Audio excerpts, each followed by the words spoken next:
یہودی چاہتے ہیں کہ اللہ کے نور کو اپنے منہ کی پھونکوں سے بجھا دیں۔ تاریخی اعتبار سے سب سے پہلے چلیے اس ماحول میں جب یہ آیات نازل ہوئی ہیں، اس وقت اگرچہ اسلام کی مخالفت میں دو گروہ تھے جو سرگرم تھے، ایک مشرکین عرب جن کے سر خیل تھے مشرکین مکہ، اور دوسرے یہودی۔ چنانچہ یہی بات ہے جو سورہ مائدہ میں فرمائی گئی، لَتَجِدَنَّ أَشَدَّ النَّاسِ عَدَاوَةً لِلَّذِينَ آمَنُوا الْيَهُودَ وَالَّذِينَ أَشْرَكُوا، تم پاؤ گے کہ اہل ایمان سے دشمنی میں شدید ترین تمام انسانوں میں یہودی ہیں اور مشرک ہیں۔ مکے کے مشرک یا جزیرہ نما عرب کے مشرک اس وقت جن کے سر خیل تھے، جن کے لیے قرآن مجید میں سورہ توبہ میں ائمہ کا لفظ آیا ہے، فَقَاتِلُوا أَئِمَّةَ الْكُفْرِ، ایک طرف وہ تھے جو شدید مخالف اور دوسری طرف یہودی، لیکن ان دونوں کی مخالفت کے انداز میں فرق تھا۔ یہ نوٹ کرنا چاہتا ہوں میں آج، اچھی طرح سمجھ لیجئے۔ پہلا فرق یہ تھا کہ مشرکین عرب سامنے سے وار کرتے تھے جمع مردی کے ساتھ، ان کے مقابلے میں ان کی مخالفت میں کمینگی نہیں تھی۔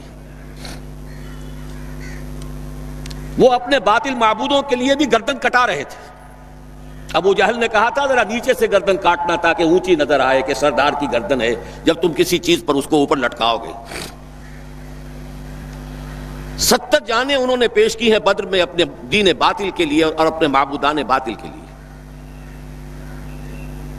اس کے برعکس یہودیوں کی مخالفت تھی کمینگی والی مخالفت، ان میں مقابلے کی ہمت نہیں تھی، جرأت نہیں تھی۔ لا یقاتلونکم جمیعا، سورہ حشر میں فرمایا یہ یہودی کبھی تم سے مسلمانوں جمع ہو کر جمعیت کی شکل میں ڈٹ کر میدان میں آ کر مقابلہ نہیں کر سکیں گے۔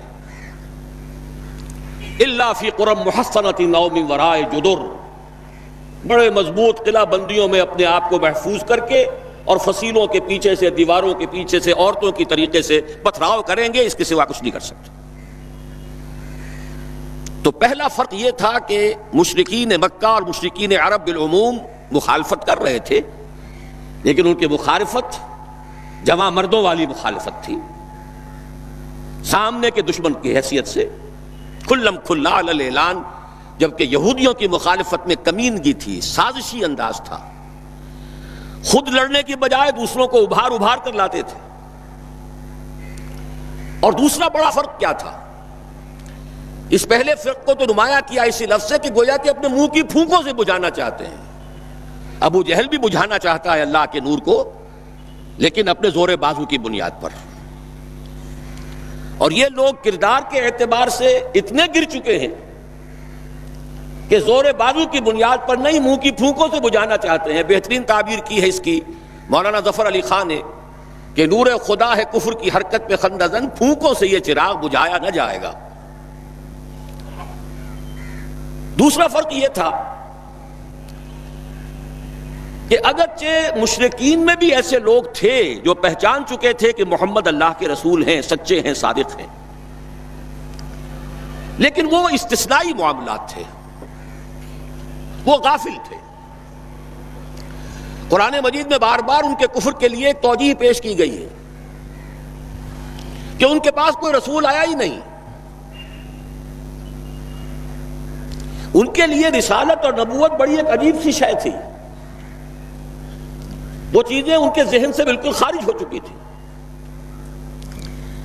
لیکن یہود کا معاملہ اس کے برعکس تھا، وہ 100% پہچانتے تھے محمد رسول اللہ کو صلی اللہ علیہ وسلم، بالخصوص ان کے علماء،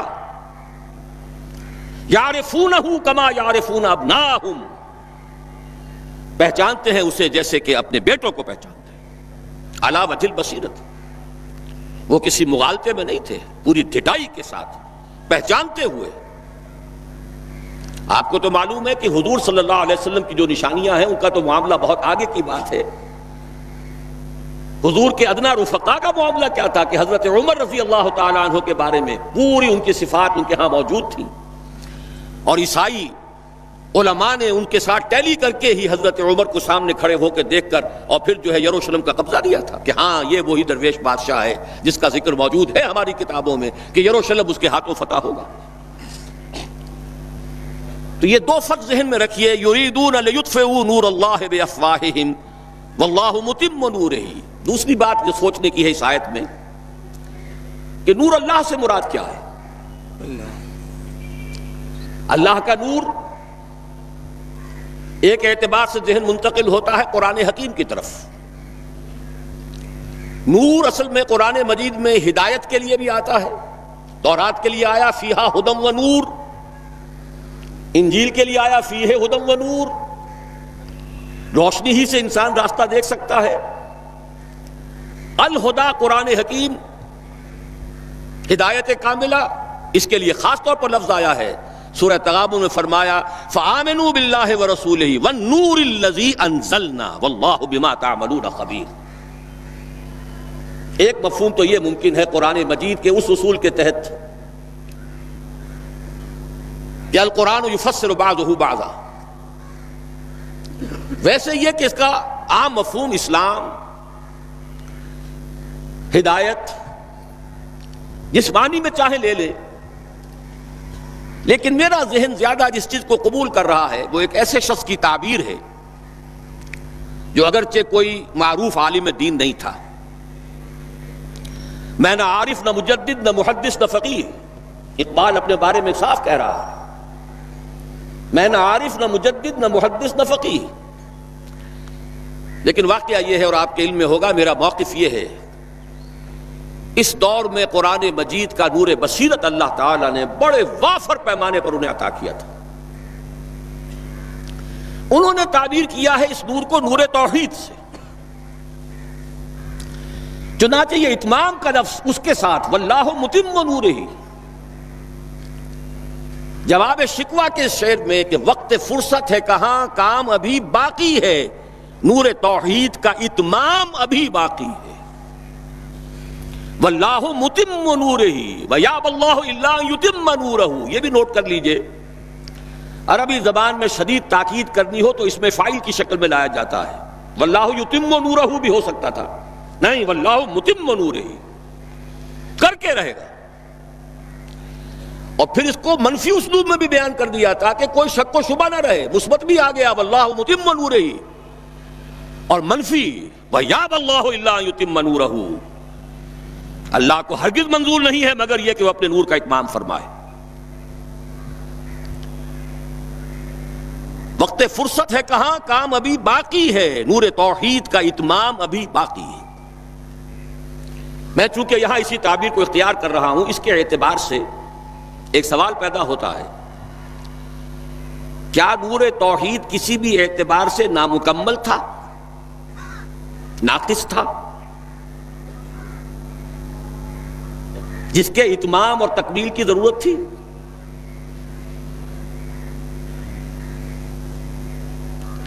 اگر میں اس سوال کا جواب ہاں میں دوں تو آپ سب چونک جائیں گے، لیکن میری وضاحت سن لیجئے۔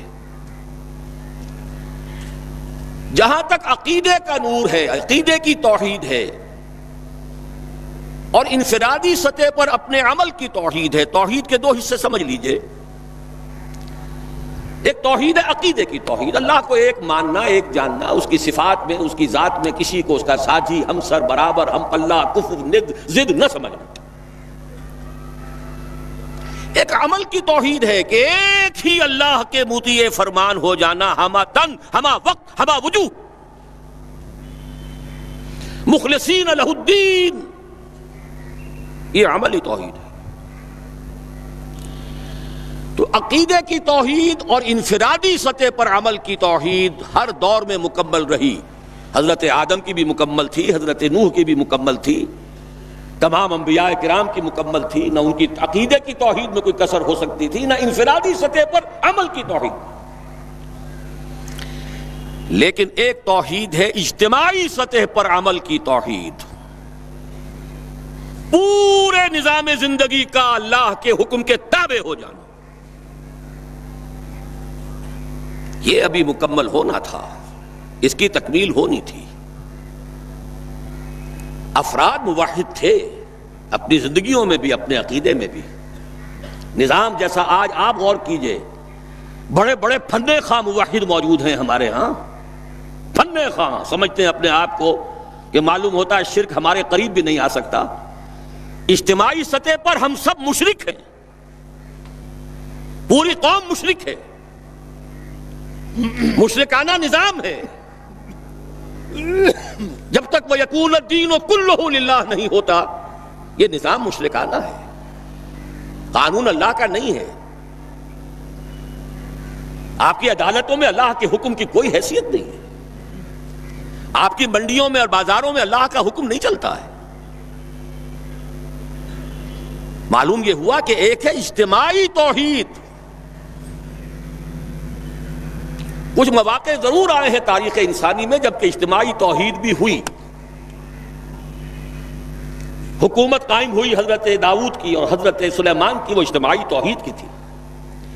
لیکن ایک بات نوٹ کر لیجئے گا، یہ میرا اصل میں کل کی تقریر کا موضوع ہے.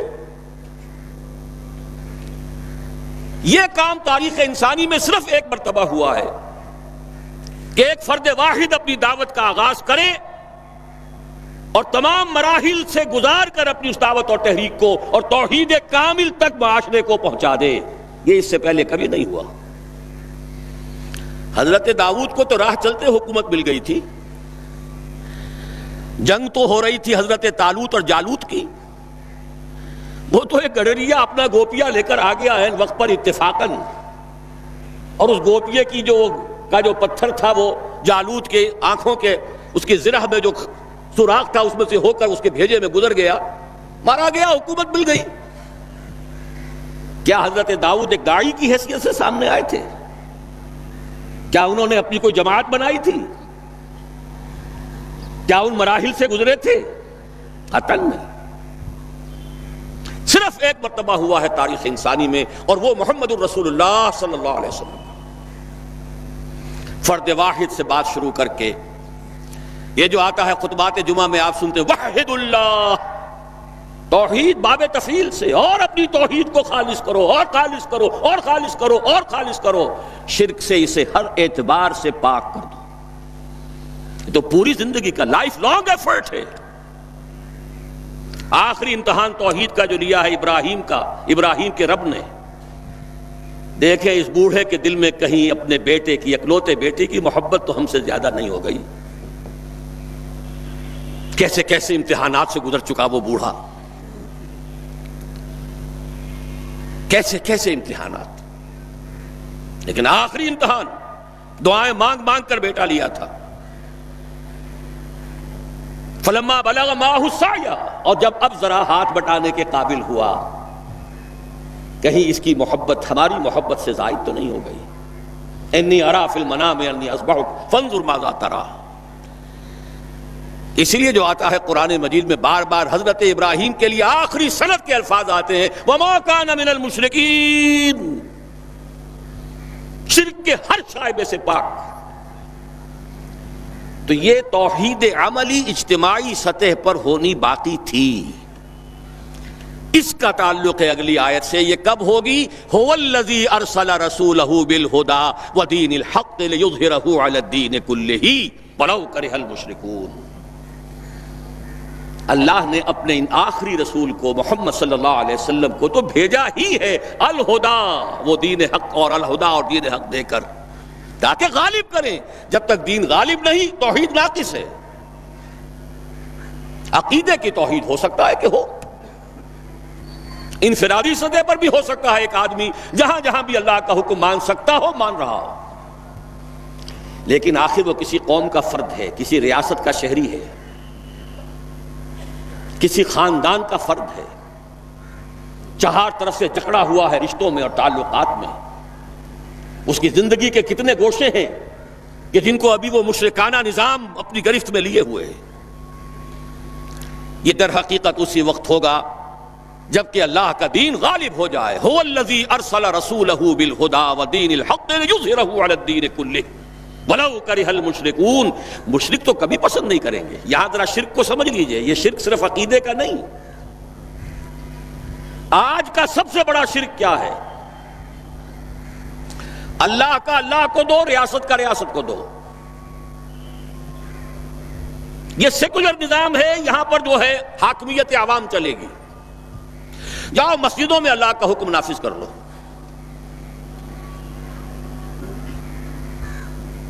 یہ سب سے بڑا شرک، کبھی گوارا نہیں کریں گے۔ وہ توحید ہو جائے، اللہ ہی کا حکم چلے، سب پر یکساں جاری ہو جائے، سب یکساں اللہ کے حکم کے تابع ہو جائیں۔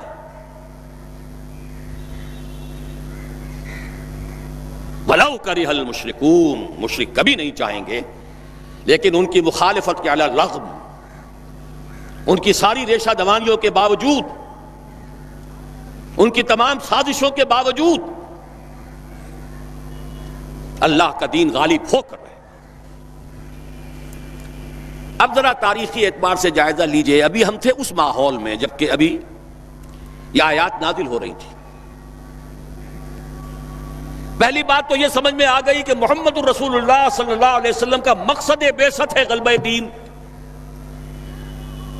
یہ نوٹ کرنے کی بات ہے، کسی اور رسول کے لیے اللہ نے قرآن مجید میں یہ الفاظ استعمال نہیں کیے۔ شاہد سب تھے، مبشر سب تھے، نذیر سب تھے، داعی سب تھے، مبلغ سب تھے، معلم سب تھے، مربی سب تھے، مزکی سب تھے، لیکن یہ کہ هو الذی ارسل رسولہ بالہدی ودین الحق لیظہرہ علی الدین کلہ، صرف محمد کے لیے آئے الفاظ صلی اللہ علیہ وسلم، اور 3 مرتبہ آئے۔ اب اس کے ساتھ جس کو صغرا کبرا کہتے ہیں لاجک میں پریمیسز، اس کے ساتھ جوڑیے دوسری بات جو قرآن میں 5 مرتبہ آئی ہے، اگرچہ وہ آئی ہے ذرا مختلف الفاظ میں۔ کہیں فرمایا وَمَا أَرْسَلْنَاكَ إِلَّا رَحْمَةً لِلْعَالَمِينَ، ہم نے نہیں بھیجا ہے محمد صلی اللہ علیہ وسلم آپ کو مگر تمام جہان والوں کے لیے رحمت بنا کر۔ آپ کی بعثت جغرافیائی، نسلی، قومی، علاقائی حدود سے ماورا، بالا تر۔ قرآن میں بقیہ سارے رسولوں کی بات آتی ہے تو کہتے ہیں یا قوم، یا قوم، یا قوم۔ نوح نے کہا یا قوم اعبدوا اللہ، ہود نے کہا یا قوم اعبدوا اللہ، صالح نے کہا یا قوم اعبدوا اللہ ما لکم من الہ غیرہ، اور قرآن کہتا ہے یا ایھا الناس، یا ایھا الناس اعبدوا ربکم الذی خلقکم والذین من قبلکم لعلکم تتقون۔ لیکن صریح ترین جو لفظ آیا ہے وما ارسلناک الا کافۃ للناس بشیرا ونذیرا، ہم نے نہیں بھیجا ہے محمد صلی اللہ علیہ وسلم آپ کو مگر پوری نوع انسانی کے لیے بشیر اور نذیر بنا کر۔ اب ذرا اس کو جوڑیے، محمد کو بھیجا کاہے کے لیے؟ غلبہ دین کے لیے صلی اللہ علیہ وسلم، اور بھیجا کن کے لیے؟ تمام انسانوں کے لیے۔ کیا نتیجہ نکلتا ہے منطق سے؟ محمد الرسول اللہ صلی اللہ علیہ وسلم کا مقصد بعثت مکمل اسی وقت ہوگا جب پورے عالم انسانیت پر اللہ کا دین غالب آ جائے، ورنہ بات وہی ہے جو اقبال کا شعر سنا چکا ہوں، وقت فرصت ہے کہاں کام ابھی باقی ہے، نور توحید کا اتمام ابھی باقی ہے۔ لیکن یہ کہ اگر اللہ نے واقعی بھیجا محمد کو دین کے غلبے کے لیے صلی اللہ علیہ وسلم، اور اگر بھیجا ہے پوری نوع انسانی کے لیے، تو ناممکن ہے کہ یہ دنیا ختم ہو جائے اس سے پہلے کہ محمد الرسول اللہ کا مقصد بعثت مکمل ہو۔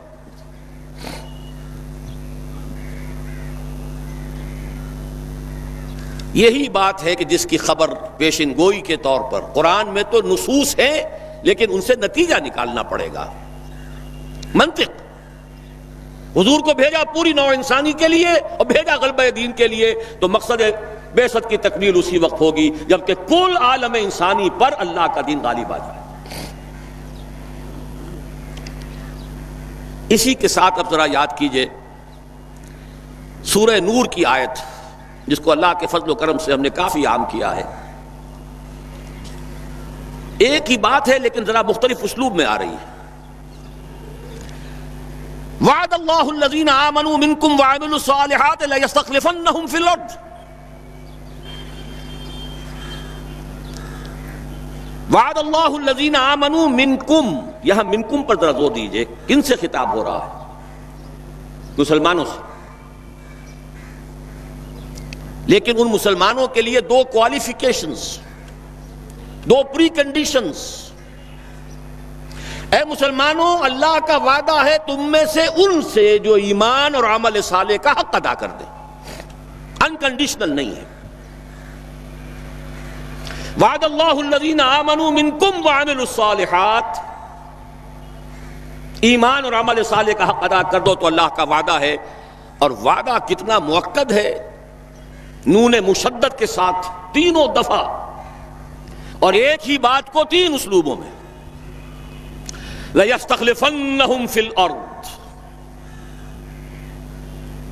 لامن خلافت عطا فرمائے گا انہیں زمین میں. كَمَا اسْتَخْلَفَ الَّذِينَ مِن قَبْلِهِمْ، جیسے کہ خلافت عطا کی تھی ان کو جو ان سے پہلے تھے. جب مسلمانوں کو خلافت اور حکومت عطا ہو جائے گی تو اس کا منطقی نتیجہ ہوگا کہ دین غالب ہو جائے گا. لیکن اس کو بھی کھول کر بیان کر دیا، وَلَا يُمَكِّنَنَّ لَهُمْ دِينَهُمُ الَّذِي ارْتَضَىٰ لَهُمْ، اور لازماً متمکن کر دے گا، غالب کر دے گا ان کے اس دین کو جو اللہ نے ان کے لیے پسند فرما لیا ہے. الْيَوْمَ أَكْمَلْتُ لَكُمْ دِينَكُمْ وَأَتْمَمْتُ عَلَيْكُمْ نِعْمَتِي وَرَضِيتُ لَكُمُ الْإِسْلَامَ دِينًا. اچھا، جب مسلمانوں ہی کی حکومت ہو جائے گی، دین کا غلبہ ہو جائے گا، تو ظاہر بات ہے مسلمانوں کے لیے بندشیں اور خوف تو ختم ہو گئے. اس کو بھی واضح الفاظ میں وَلَا يُبَدِّلَنَّهُم مِّن بَعْدِ خَوْفِهِمْ أَمْنًا، ان کی خوف کی حالت کو امن اور سکون سے بدل دے گا، کوئی خوف نہیں ہوگا. اب یہاں فرمایا یعبدوننی لا یشرکون بی شیئا، تب جا کر وہ ان کی عبادت اس درجے میں مکمل ہوگی کہ اس میں شرک کی کوئی آلائش باقی نہیں رہے گی. جب تک نظام پورا اللہ کے دین کے تابع نہیں، شرک موجود ہے. عقیدے کا شرک ختم ہو چکا، انفرادی سطح پر موحد بن چکے. لیکن یہ تو تین کام جب ہوں گے کہ اللہ کا دین غالب ہو جائے، اللہ کی حکومت اور مسلمانوں کی خلافت قائم ہو جائے، تب کہیں جا کر وہ بات ہوگی لا یشرکون بی شیئا، پھر شرک کا ہر شائبہ ختم. وَيَكُونَ الدِّينُ كُلُّهُ لِلَّهِ، دین کل کا کل اللہ کے لیے ہو جائے گا.